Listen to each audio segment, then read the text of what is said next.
At my son's wedding, they replaced my seat with a trash can. "It's just a joke. Don't be so dramatic," my daughter-in-law said.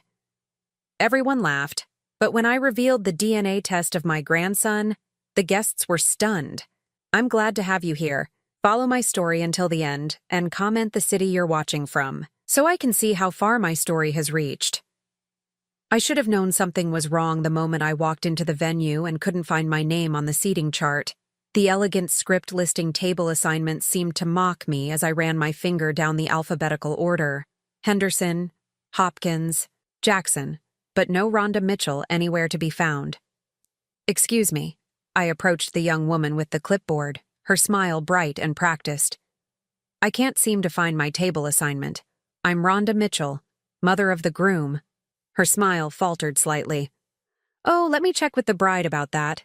She scurried away, leaving me standing there in my carefully chosen navy dress, the one I'd bought specifically for Damon's wedding. 3 months of planning, alterations, and excitement, and now I felt like an uninvited guest at my own son's wedding. When the girl returned, she was accompanied by Indy herself, radiant in her flowing white gown, her blonde hair swept up in an elaborate updo that probably cost more than my monthly rent. At 26, she had that confident beauty that comes from never being told no, never having to work for anything. "Oh, Rhonda." Indy's voice was sweet as honey, but her green eyes held something else entirely. "I'm so sorry for the confusion. We had to make some last-minute changes to the seating arrangement." "Of course, dear. Where would you like me to sit?" Indy's smile widened, and I swear I saw something predatory flash across her face. "Follow me. I'll show you to your special spot." My heart swelled despite my earlier confusion. A special spot? Maybe she had arranged something thoughtful after all. Despite our rocky relationship over the past year since Damon had introduced her, perhaps Indy was trying to make peace on her wedding day. I followed her through the beautifully decorated reception hall, past tables adorned with white roses and gold accents, past the dance floor where soon my son would dance with his new wife. We walked past the main seating area, past the family tables I could see were reserved for Indy's relatives. We kept walking. "Where exactly are we going?" I asked, my voice betraying the first hint of unease. "Just a little further," Indy said, her heels clicking on the marble floor. "I wanted to make sure you had the perfect view of everything." We rounded a corner, and she stopped abruptly. "Here we are." I stared in disbelief. Against the wall, next to the coat check area, and partially hidden behind a large potted plant, sat a folding chair. Next to it stood a large silver garbage can. "I don't understand," I said, my voice barely above a whisper. Indy's laugh was light and airy, as if she'd just told the most delightful joke. "It's your seat, right next to the trash can. It's perfect, don't you think?" My stomach dropped. This can't be serious. "Oh, but it is." "Don't be so dramatic, Rhonda. It's just a little joke." Her voice had lost its sugary sweetness and taken on an edge I'd heard before, usually when Damon wasn't around. "Besides, it's very fitting, don't you think?" I felt my face burn with humiliation, but something deeper was happening. A cold realization was settling into my bones. This wasn't a mistake or even a cruel prank. This was calculated. This was meant to send a message. "Indy, please. This is your wedding day. Surely we can—" "We can what?" she interrupted, her mask finally slipping completely. "Pretend that you belong here? Pretend that you're actually wanted?" The words hit me like physical blows. I gripped the back of the folding chair to steady myself. "Does Damon know about this?" I managed to ask. Her smile returned, triumphant now. "Damon thinks it's hilarious. We both do. You should see your face right now." As if summoned by his name, my son appeared around the corner, looking devastatingly handsome in his black tuxedo. My heart lifted for a moment. Surely he would fix this, would tell his new wife that this had gone too far. "Mom, did Indy show you your seat?" His smile was broad and genuine, and for a split second, I thought he was going to rescue me. Pretty funny, right? The world tilted on its axis. My own son, the boy I'd raised alone after his father left, the child I'd worked 2 jobs to support through college, was laughing at my humiliation. "Damon," I said carefully, "you can't possibly think this is appropriate." He shrugged, wrapping his arm around Indy's waist. "Come on, Mom. Don't be so sensitive. It's just a joke. You're always so serious." Behind them, I could see other wedding guests beginning to notice our little gathering. I heard whispers, saw fingers pointing. Some were laughing. My cheeks burned with shame as I realized the spectacle I was becoming. "See?" Indy said, loud enough for the growing audience to hear. "She can't take a joke." No wonder Damon wanted to distance himself from all that negativity. More laughter rippled through the small crowd that had gathered. I felt exposed, humiliated in a way I hadn't experienced since I was a child. These people, Damon's friends, Indy's family, colleagues, they were all witnessing my degradation, and they found it entertaining. I looked at my son one more time, searching his face for any sign of the compassionate boy I'd raised. But he was looking at Indy with such adoration, such complete devotion, that I realized with crushing clarity that I had already lost him. "Well," I said, my voice steadier than I felt, "I suppose I should thank you both for making your feelings so clear." I sat down in the folding chair with as much dignity as I could muster. The metal was cold and uncomfortable, and the garbage can next to me reeked faintly of discarded food from the cocktail hour. But I would not give them the satisfaction of seeing me run. As the crowd dispersed, some still chuckling about the mother-in-law who couldn't take a joke, I sat there in my navy dress and watched my son's wedding from behind a potted plant. Every laugh from the main reception area felt like another knife in my heart. But as I sat there, something else began to grow alongside the pain, a quiet, determined anger. And beneath that, a nagging feeling that had been bothering me for months, something about Indy's pregnancy timeline that had never quite added up.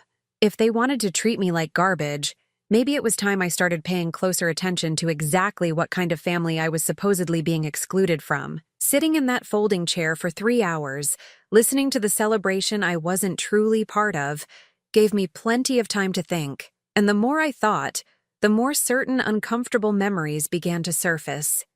It had been exactly 11 months ago when Damon first brought Indy home. I remembered the date clearly because it was my birthday, and I'd been hoping for a quiet dinner with my son. Instead, he'd shown up with this stunning young woman who immediately began rearranging the conversation, the seating, even the meal I'd prepared. "Damon's told me so much about you," she'd said that night, though her smile never quite reached her eyes. "I hope we can be close." Within 6 weeks of that first meeting, they were engaged. Within 3 months, she was pregnant. The timeline had seemed remarkably fast, but Damon was so happy, so completely smitten, that I'd pushed my concerns aside. Young love, I'd told myself. Sometimes these things happen quickly, but now, watching my son gaze adoringly at his new wife while I sat next to a garbage can, those suppressed doubts came flooding back with startling clarity.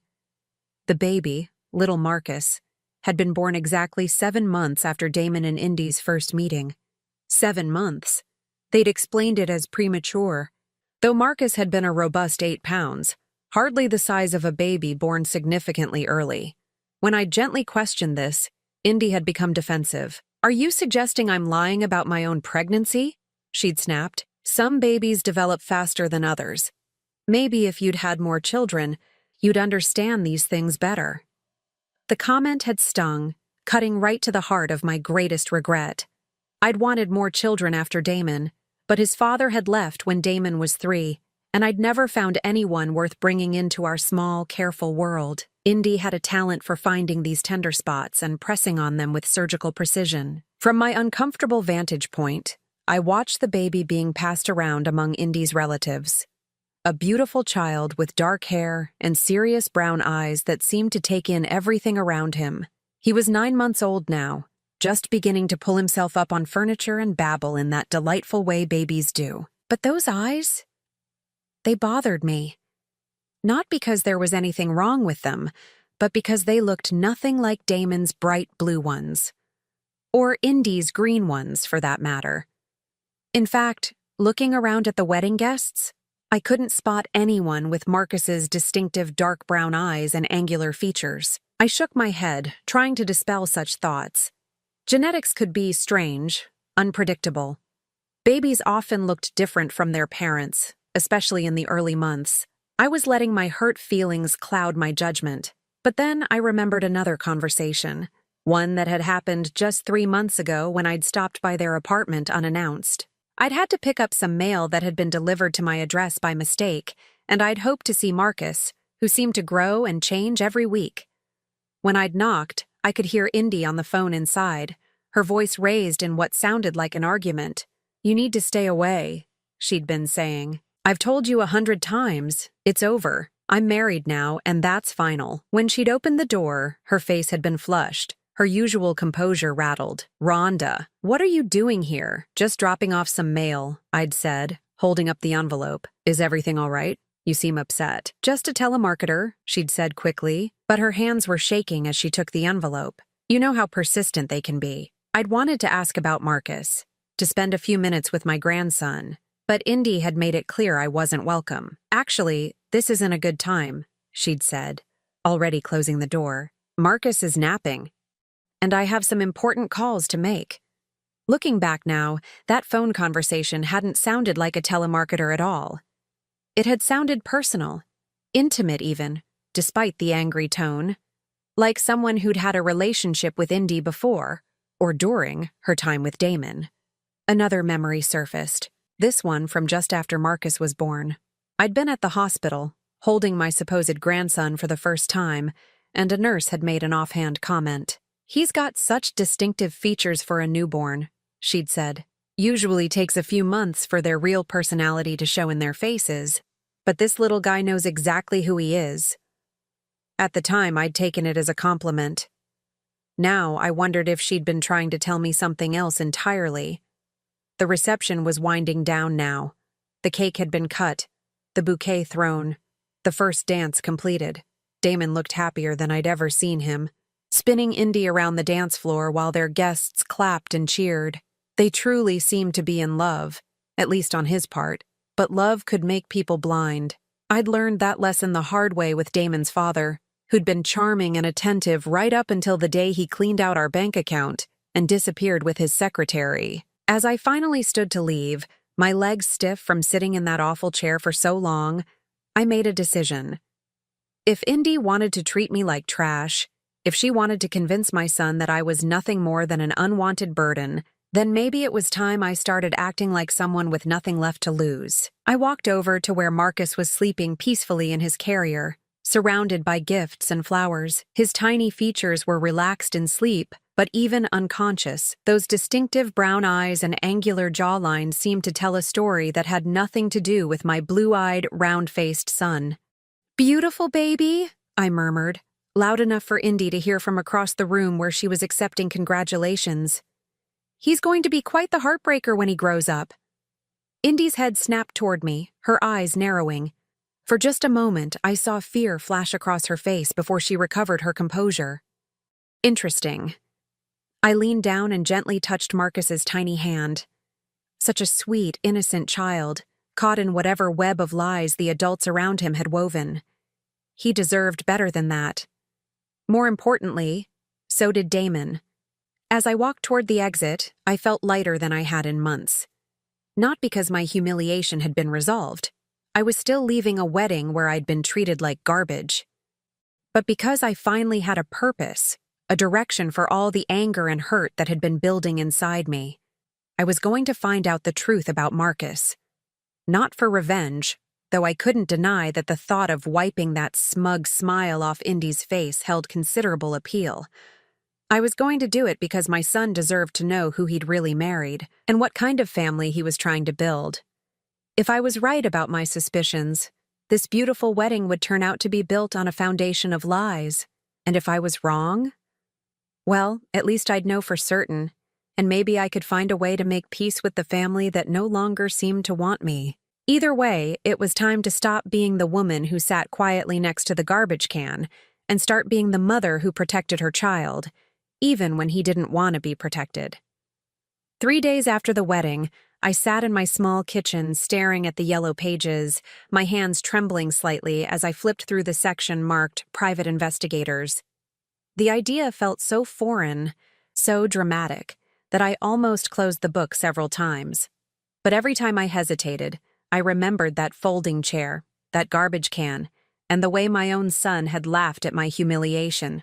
The first investigator I called sounded like he specialized in cheating spouses and insurance fraud.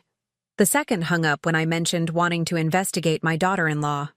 It wasn't until I reached Margaret Chen, a former police detective who now ran her own small practice, that I found someone who understood. "Family situations are delicate," she said during our phone consultation. "But if there are questions about paternity, especially when children are involved, those answers deserve to be found. Can you meet me tomorrow?" Margaret's office was in a modest strip mall between a dry cleaner and a tax preparation service. She was a small, efficient woman in her 50s, with kind eyes and graying hair pulled back in a practical ponytail. She listened without judgment as I explained my suspicions, taking notes in a careful, precise handwriting. "The timeline is certainly questionable," she agreed after I'd laid out everything I could remember. 7 months from meeting to birth, claiming prematurity, but with a full-term wait. "And you said the baby doesn't resemble either supposed parent?" "Not at all. But I know genetics can be unpredictable. I could be completely wrong about this." Margaret smiled gently. "That's what DNA testing is for. But I want you to understand what we're talking about here. If your suspicions are correct, proving it will destroy your son's marriage and possibly his relationship with you permanently. Are you prepared for that possibility?" I thought about Damon's face at the wedding, the way he'd looked at me with such casual dismissal. Our relationship is already destroyed. At least this way, if I'm right, he'll know the truth. And if you're wrong, then I'll know I'm wrong, and maybe I can find a way to make peace with reality. Margaret nodded. "Fair enough. For a basic DNA test, I'll need samples from the child and from your son for comparison. The child's sample is usually easier to obtain: a pacifier, a bottle, anything he's put in his mouth recently. Your son's sample could be more challenging." My heart sank. "I barely see Marcus anymore. Indy makes sure of that. And Damon..." I trailed off, realizing how completely I'd been cut out of their lives. "Let me do some preliminary investigation first," Margaret suggested. "Look into Indy's background, see what I can find about her life before she met your son. Sometimes the truth reveals itself in unexpected ways." Over the next week, I found myself living in a strange state of suspended animation. I went through my daily routines: work at the library where I'd been employed for 12 years, grocery shopping, evening walks around my neighborhood, but my mind was constantly elsewhere, wondering what Margaret might be discovering. The call came on a Thursday evening as I was heating up leftover soup for dinner. "Rhonda, it's Margaret. I found some interesting information about Indy's background. Can you come in tomorrow afternoon?" I barely slept that night, my imagination running wild with possibilities. When I arrived at Margaret's office the next day, she had a manila folder thick with papers spread across her desk. "Indy wasn't entirely truthful about her past," Margaret began without preamble. "She told your son she'd lived in Portland before moving here, working as a marketing coordinator for a small firm that went out of business. That part is true, but incomplete." She slid a photograph across the desk. It showed Indy at what appeared to be a casual outdoor gathering, smiling and laughing with a group of people. In the photo, her arm was wrapped around a tall, dark-haired man with serious brown eyes and angular features that made my stomach lurch with recognition. "His name is Connor Walsh," Margaret continued. "They dated for nearly 2 years in Portland. According to several mutual friends I spoke with, the relationship was serious. They lived together for the last 8 months before she suddenly left town." I picked up the photograph with shaking hands. The resemblance between Connor and little Marcus was unmistakable. The same dark eyes, the same distinctive jawline, even the same slightly crooked smile. "When did she leave Portland?" I asked, though I was already afraid of the answer. "Approximately 6 weeks before she met your son. According to her former landlord, she broke her lease unexpectedly and left forwarding address, claimed she had a job opportunity she couldn't pass up." The timeline was devastating. If Indy had been living with Connor until 6 weeks before meeting Damon, and if Marcus was born 7 months later... "There's more," Margaret said gently. "I spoke with Connor. He's been trying to locate Indy for almost 2 years. He believes she was pregnant when she left Portland. My soup from the night before threatened to come back up. He knows about Marcus?" Not specifically, but he knows she was pregnant with his child when she disappeared. He's been searching for her ever since. I stared at the photograph. This stranger who might be my grandson's real father. He looked like a decent man, someone who'd been searching for his child for 2 years while that child was being raised by my son as his own. "What kind of person does this?" I whispered. Margaret's expression was compassionate but firm. Someone who's very good at reinventing herself when circumstances become inconvenient. This Connor fellow has a good job, a stable life, but apparently Indy decided she could do better. The pieces were falling into place with horrible clarity. Indy had left Portland pregnant with Connor's child, found my successful, trusting son, and convinced him the baby was his. She'd found herself a better situation and had been willing to lie to everyone, including an innocent baby, to secure it. "I need to get that DNA sample," I said, my voice stronger than I'd heard it in weeks. "Are you sure? Once we have proof, there's no going back." I thought about Marcus, innocent and trusting, believing Damon was his father. I thought about Damon, pouring his love into a child who wasn't his while some stranger in Portland grieved for a son he'd never met.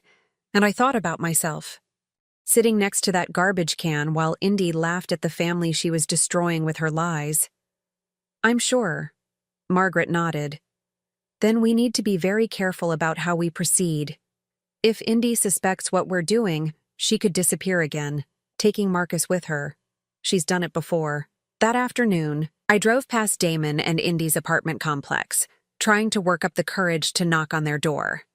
I'd brought a small gift for Marcus, a stuffed elephant I'd picked up at the drugstore, hoping it might give me a few minutes alone with him. But as I sat in my car, watching their building, I realized I was terrified. Not of Indy's hostility, which I'd grown accustomed to, but of what I might discover. What if the DNA test confirmed my suspicions? What if it didn't? Either way, after today, nothing would ever be the same. I was still sitting there, paralyzed by indecision, when Indy emerged from the building pushing Marcus in his stroller. She was dressed casually in yoga pants and a tank top, her blonde hair pulled back in a messy bun, looking like any other young mother out for an afternoon walk. But I knew better now. I knew about Connor Walsh and Portland and the elaborate lies she'd constructed around my family, as I watched her stop to chat with a neighbor, laughing and gesturing animatedly while Marcus babbled happily in his stroller. I felt a cold anger settle into my bones. She was good at this, I realized, good at pretending, good at making people believe whatever version of reality served her purposes. But she'd made one crucial mistake. She'd underestimated the woman she'd tried to throw away like garbage. I started my car and drove home, my mind already working on a plan. Margaret was right. We needed to be careful. But careful didn't mean passive. It was time to stop being the victim in Indy's story and start being the author of my own. The opportunity came sooner than I'd expected. On Sunday afternoon, Damon called with an invitation that surprised me so much I almost didn't trust it. "Mom, would you like to come over for dinner tonight? Indy thought it might be nice to have a family meal together." I gripped the phone tighter, immediately suspicious. After the wedding humiliation, the idea of Indy suddenly wanting my company seemed impossible. "Are you sure that's what she wants?" "Of course. We've been talking, and we both feel bad about how things went at the wedding. The whole seating thing, it was supposed to be funny, but maybe it went too far. Maybe it went too far. Not, it was cruel and humiliating, just maybe too far." But I swallowed my pride. This might be my only chance to get the DNA sample Margaret needed. "That's very thoughtful. What time should I come over?" 6 o'clock. "And Mom, could you maybe bring some of those dinner rolls you used to make? The ones with the herbs?" It was such a normal request, so reminiscent of the son I'd raised, that for a moment I almost forgot about DNA tests and Connor Walsh and all the complicated deceptions that had brought us to this point. "Of course, honey. I'll make them fresh this afternoon." I spent the next few hours in my kitchen, kneading dough and trying to calm my nerves. The dinner rolls were Damon's favorite, something I'd made for every special occasion throughout his childhood. They required patience, multiple rises, careful timing, but they'd always been my way of showing love when words felt inadequate. As I shaped the dough into perfect rounds, I thought about what Margaret had told me to look for. Any item the baby has put in his mouth recently. A pacifier, a toy, even a spoon if he's eating solid foods. Just slip it into a plastic bag when no one's looking. It sounded so simple, so clinical, but the reality of deceiving my own family, even a family that had deceived me first, made my stomach churn with guilt. At exactly 6 o'clock, I stood outside Damon's apartment door, holding a basket of warm rolls and trying to project an image of the grateful mother-in-law, happy to be included. When Indy opened the door, her smile seemed genuine enough, though I noticed it didn't quite reach her eyes. "Rhonda, come in, come in. Something smells amazing." The apartment was immaculate as always, decorated in shades of white and gray that looked expensive but felt cold. Marcus was in his high chair in the kitchen, banging a blue plastic spoon against the tray, while Indy finished preparing what appeared to be an elaborate meal. "Can I help with anything?" I asked, setting my basket on the counter. "Just keep Marcus entertained while I get everything ready. He's been fussy all afternoon." I approached my supposed grandson carefully, still amazed by how little he resembled either Damon or Indy. Up close, the resemblance to Connor Walsh was even more pronounced. Marcus looked up at me with those serious brown eyes and gave me a drooly smile that made my heart ache.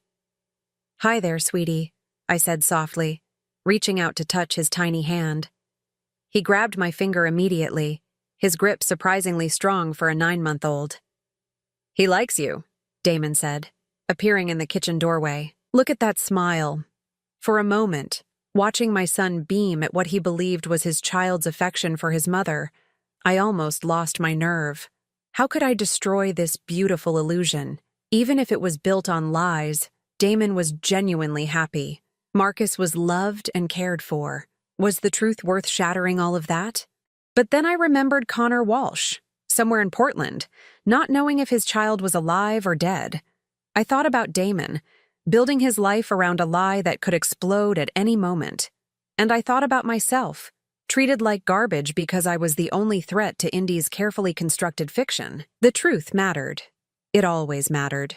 Dinner was surprisingly pleasant. Indy seemed to be making a genuine effort to include me in the conversation, asking about my work at the library and even complimenting my dinner rolls. Damon was relaxed and happy, telling stories about their honeymoon and making plans for Marcus's first birthday party. "We're thinking of having it at the park," Indy said, spooning pureed carrots into Marcus's mouth.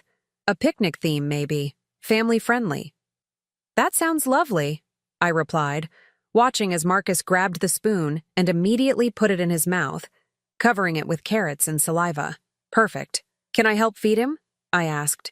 "It's been so long since I've had baby time." Indy hesitated for just a moment, then handed me the spoon. "Sure. He's actually getting pretty good at eating. Sometimes he wants to do it himself." For the next 10 minutes, I fed Marcus while chatting with Damon about work and weekend plans. The baby was delightfully messy, getting food everywhere, including all over the spoon. When he finally lost interest and started pushing the food away, I stood up to rinse the spoon in the sink. "Let me get that," Indy said, reaching for it. "It's fine. I've got it," I replied, already turning toward the sink. In one smooth motion, I rinsed the spoon and slipped it into the plastic bag I'd hidden in my purse, substituting a clean spoon from the dish drainer. The whole exchange took less than 30 seconds. The rest of the evening passed in a blur of forced normalcy. We looked at photos from the honeymoon, discussed plans for the holidays, and I held Marcus while he dozed against my shoulder. Throughout it all, I felt the weight of that plastic bag in my purse, containing what might be the key to destroying everything. When I finally left, Indy walked me to the door while Damon cleaned up the kitchen. "Thank you for coming tonight," she said. And for a moment, her voice sounded almost sincere. "I know things have been difficult between us, but we're family now, and I want Marcus to have a relationship with his grandmother." His grandmother. The words hit me like a physical blow, but I managed to keep my expression neutral. I want that too. She studied my face for a long moment, and I worried that somehow she could see through me, could sense the deception I was carrying. But then she smiled again and gave me an awkward hug. Drive safely. And thank you again for the rolls. Damon's been talking about them for weeks. The next morning, I met Margaret at a laboratory across town. The technician, a cheerful woman named Lisa, explained the process while I tried not to think about what I was doing. We'll compare the DNA from this sample with a sample from the alleged father, she said, carefully labeling the bag containing Marcus's spoon. Results usually take 3 to 5 business days. And what exactly will those results tell us? I asked. If there's a biological relationship, we'll know with 99.9% accuracy. If there isn't, we'll know that too. 3 to 5 business days. It seemed like both an eternity and no time at all. Margaret must have seen the uncertainty on my face. Are you having second thoughts? I thought about Marcus's smile, about Damon's happiness, about the way Indy had hugged me goodbye. Then I thought about Connor Walsh, still searching for his child after 2 years. No, I said firmly. I need to know. The waiting was excruciating.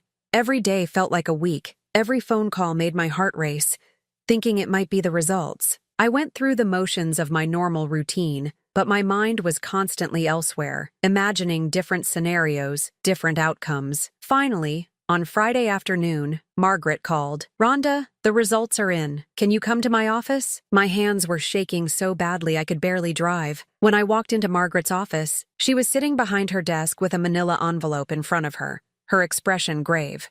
Before I show you these, she said, I want you to know that whatever these results say, you've done the right thing by seeking the truth. I nodded, not trusting my voice. She opened the envelope and pulled out a single sheet of paper. The DNA test shows no biological relationship between the baby and your son. Marcus is not Damon's child. Even though I'd expected it, even though I'd been virtually certain, hearing the words spoken aloud felt like being hit by a truck. I sank into the chair across from Margaret's desk, my legs suddenly too weak to support me. Are you absolutely certain? 99.9% certain. The lab ran the test twice to be sure. Margaret's voice was gentle but firm. I'm sorry, Rhonda. I know this isn't what you wanted to hear, but that was the strange thing. Part of me was relieved. Not happy, certainly not vindicated, but relieved to finally know the truth. For months, I'd felt like I was going crazy, seeing things that didn't make sense, being told my perceptions were wrong. What happens now? I asked. That's up to you. You could confront Indy privately, give her a chance to come clean to your son herself. You could tell Damon directly or... She paused, studying my face. Given how they've treated you, you could choose to reveal this information publicly, at a time and place of your choosing. I thought about that folding chair, that garbage can, the laughter of wedding guests who found my humiliation entertaining. I thought about Connor Walsh, who had the right to know his child. And I thought about Damon, living a lie that was bound to explode eventually. I need some time to think about this, I said. But even as I said it, I was already beginning to form a plan. Indy had chosen the time and place for my humiliation. Perhaps it was time I returned the favor. The truth had been revealed. Now I had to decide what to do with it. For 2 weeks after receiving the DNA results, I carried the truth like a stone in my chest. Every interaction with Damon felt like a performance, every smile forced, every casual question about Marcus laden with secret knowledge that threatened to spill out at any moment. The opportunity I was waiting for came in the form of another invitation, this one even more surprising than the dinner. Indy called me herself on a Thursday evening, her voice bright and cheerful. Rhonda, I have a wonderful idea. What would you think about hosting a little celebration for Marcus's first steps? He's so close to walking on his own, and I thought it would be nice to have both families together when it happens. My grip tightened on the phone. Both families? Well, my parents are driving down from Seattle this weekend, and my sister's coming too. I thought it would be perfect timing for everyone to meet everyone. A real family gathering.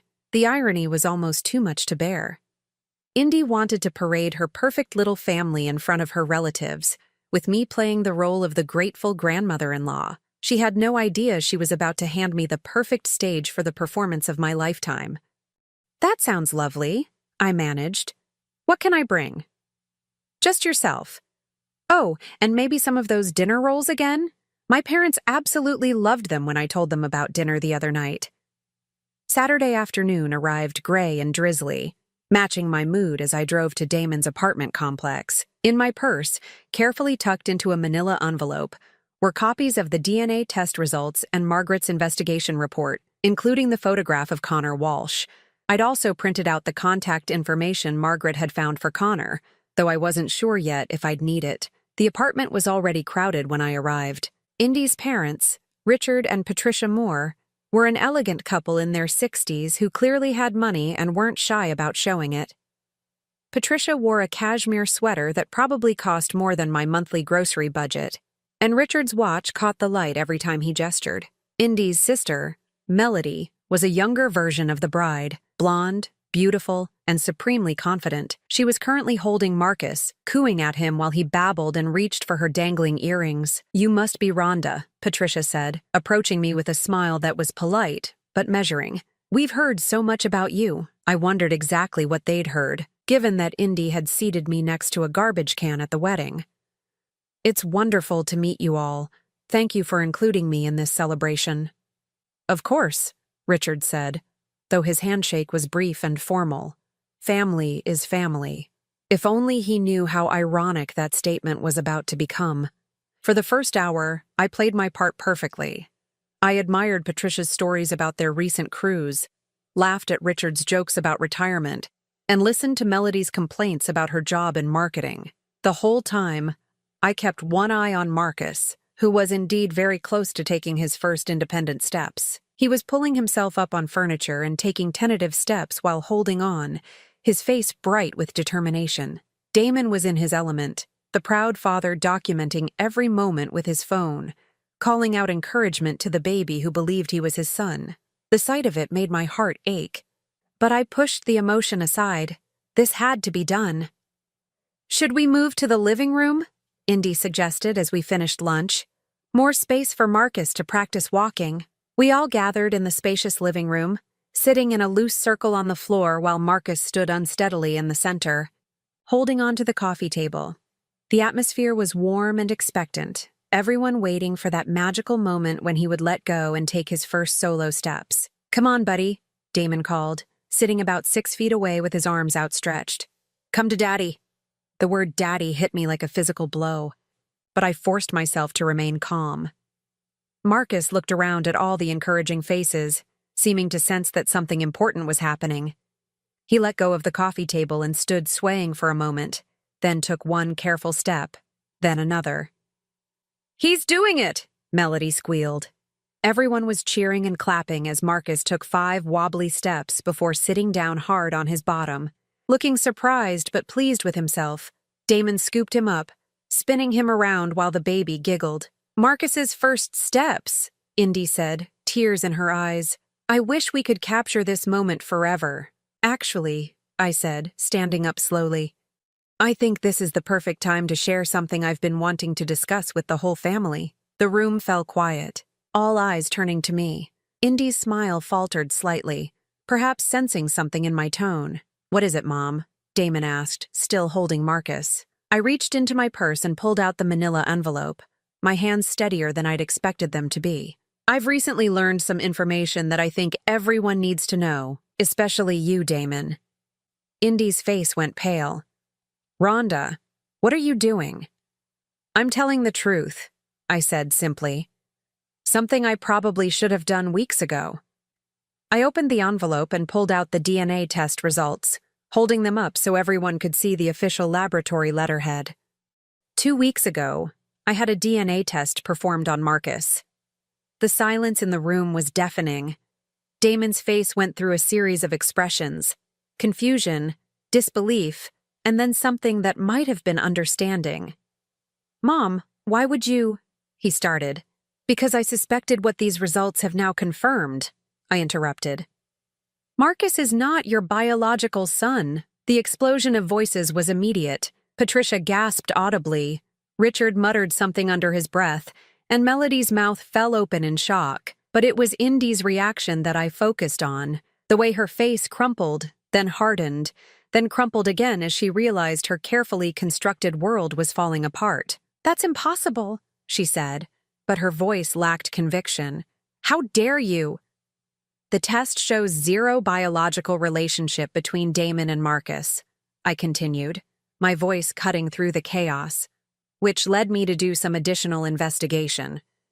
I pulled out the photograph of Connor Walsh and handed it to Damon.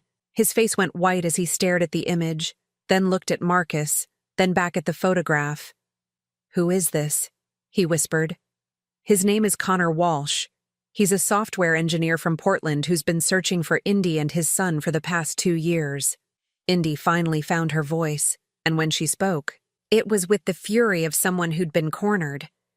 "You had no right! How dare you spy on my family, interfere in my marriage?"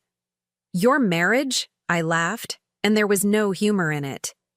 "Your marriage that's based on a lie? Your family that you built by deceiving my son about the paternity of a child that isn't his?"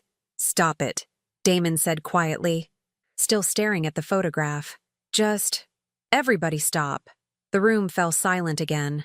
Marcus, sensing the tension, had started to fuss in Damon's arms. My son looked at the baby, really looked at him, and I saw the moment when everything clicked into place. The brown eyes, the angular features, the complete lack of resemblance to anyone in our family. "How long have you known?"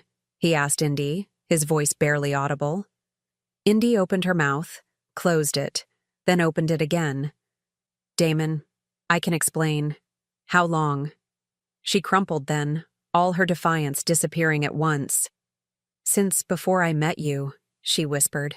"I was pregnant when I left Portland. Connor, he wanted to get married, but I couldn't see myself stuck in that life forever. When I met you, you were so successful, so kind, and when you fell in love with me, you let me believe the baby was mine." Damon's voice was hollow, emotionless. "You were so happy about it," Indy said desperately. "You talked about how you'd always wanted to be a father, how Marcus was the best thing that had ever happened to you. I couldn't take that away from you, so you lied to me. For over a year you let me believe—" He stopped, looking down at Marcus, who was reaching for his face with tiny hands. "Does he know? Connor? Does he know he has a son?" "He suspected," I said when Indy didn't answer. "My investigator spoke with him. He's been looking for you both." The room erupted again, but this time it was Indy's family in chaos. Patricia was demanding explanations. Richard was asking pointed questions about legal implications, and Melody was staring at her sister like she'd never seen her before. Through it all, Damon sat quietly, holding Marcus and processing the destruction of everything he'd believed about his life. Finally, he looked up at me. "You could have told me privately," he said. "Why did you do it like this?" I thought about that folding chair, about the garbage can, about all the times Indy had made me feel small and unwanted. But when I answered, I kept my voice calm and truthful. "Because she's done this before, Damon. She's very good at manipulating situations to her advantage, at making people believe whatever serves her purposes. I wanted witnesses. I wanted there to be no doubt about what was said and what was proven." He nodded slowly, then stood up and handed Marcus to me. "I need some air." As Damon walked out onto the balcony, Indy turned to face me, her beautiful face twisted with rage and desperation. "You've destroyed everything," she hissed. "Are you happy now? You've ruined my marriage, my family." "No," I said firmly, settling Marcus against my shoulder as he began to cry. "You destroyed it the moment you decided to build it on lies. I just revealed the truth." Looking around the room at the shocked faces of Indy's family, at the chaos and confusion my revelation had created, I felt something I hadn't expected. Not triumph or satisfaction, but a deep, profound sadness for all the pain that could have been avoided if one person had simply chosen honesty over convenience. But along with the sadness came something else. A sense of lightness I hadn't felt in months. The truth was out now. Whatever happened next, we could at least build it on a foundation of reality instead of lies. 3 months later, I stood in my kitchen making dinner rolls, not because anyone had asked for them, but because the familiar ritual of kneading dough had become my meditation, my way of processing everything that had changed since that Saturday afternoon when the truth finally came to light. The immediate aftermath had been as chaotic as I'd expected. Indy's parents had left that very evening, Patricia barely speaking to her daughter as they packed their bags. Melody had stayed longer, trying to convince Indy to fix this somehow, but even she seemed shaken by the magnitude of her sister's deception. Damon had filed for annulment within a week, citing fraud. The legal process was surprisingly straightforward when you had DNA evidence and documentation of deliberate deception about paternity. Indy had initially fought it, but her lawyer had apparently explained the futility of her position. The hardest part, as I'd known it would be, was watching Damon say goodbye to Marcus. Despite everything, despite knowing the truth, he'd spent over a year believing he was that child's father. Love doesn't disappear just because biology proves it was misplaced. I keep thinking I should hate him, Damon had told me during one of our weekly dinners, a new tradition we'd established in the wake of the chaos. He's the living proof of how completely I was fooled. But when I look at him, you see an innocent baby who didn't choose any of this, I'd finished for him. Exactly. Connor Walsh had arrived from Portland within 2 weeks of my revelation. I'd expected to dislike him, this stranger who'd complicated our lives by simply existing. But he'd turned out to be exactly what Margaret's investigation had suggested, a decent man who'd been searching for his child and the woman he'd loved. The meeting between Connor and Damon had been awkward but respectful. Two men who'd been unwitting victims of the same deception, trying to figure out how to navigate an impossible situation with dignity. "I need you to know," Connor had said during that first meeting, "I never knew she was pregnant when she left. If I had known, I would have moved heaven and earth to find her." Damon had nodded stiffly. "What are your plans now?" "I want to be part of my son's life. I want to support him financially, emotionally however I can, but I also understand that you've been his father for the past year. I don't want to just tear him away from everything he knows." It was more consideration than Indy had ever shown anyone. The custody arrangement they'd eventually worked out was complicated but fair. Connor would take primary custody, moving to our city to be closer to Marcus and to make the transition easier.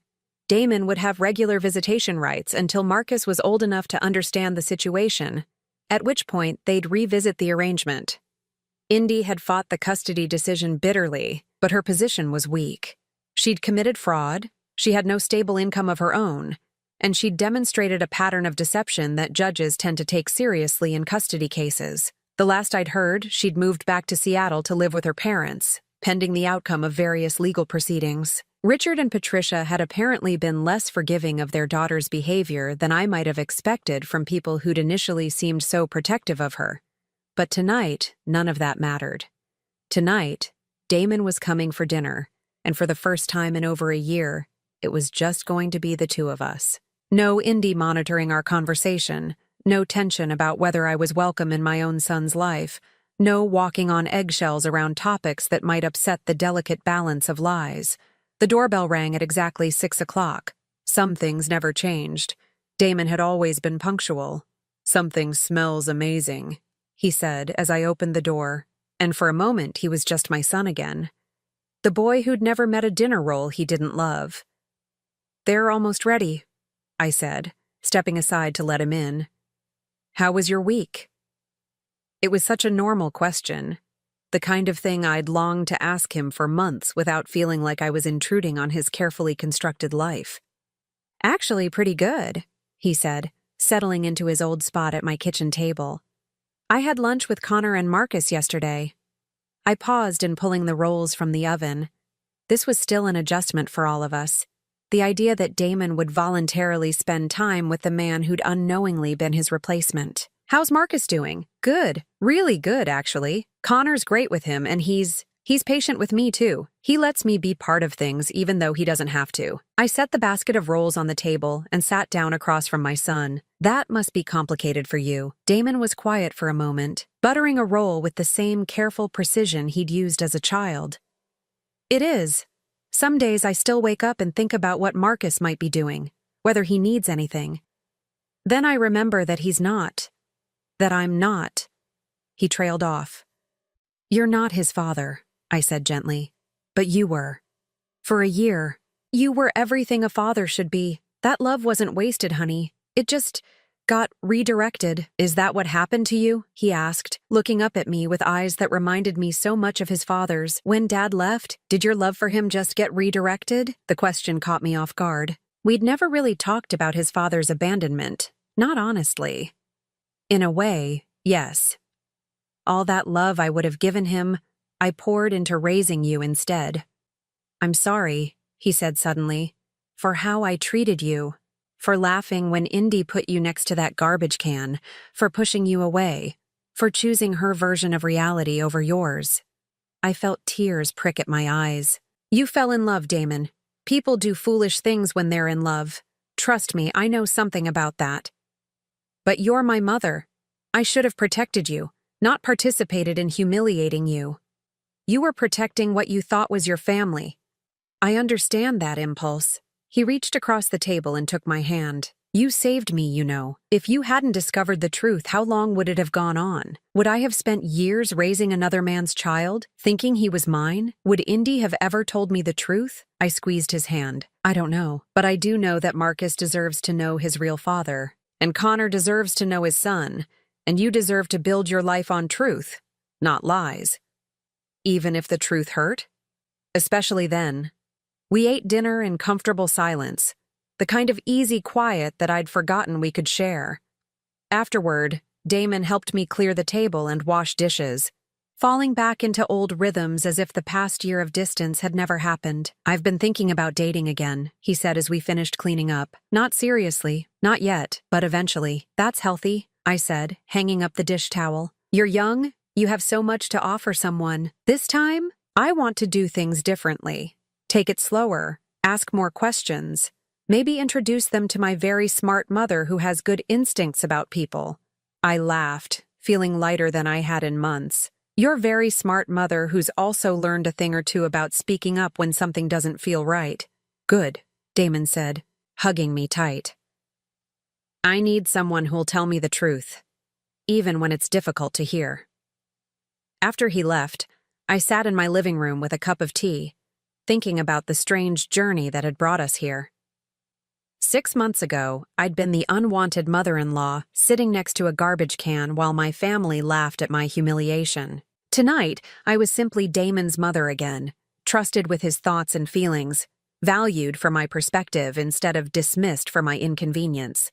The truth had been devastating in the short term. Marriages ended, families torn apart, an innocent baby caught in the middle of adult deceptions. But it had also been liberating. No more walking on eggshells, no more pretending that cruelty was humor, no more accepting treatment that diminished my worth as a human being. My phone buzzed with a text message. It was a photo from Connor, Marcus taking confident steps across a playground while other children played nearby. The message that accompanied it was simple.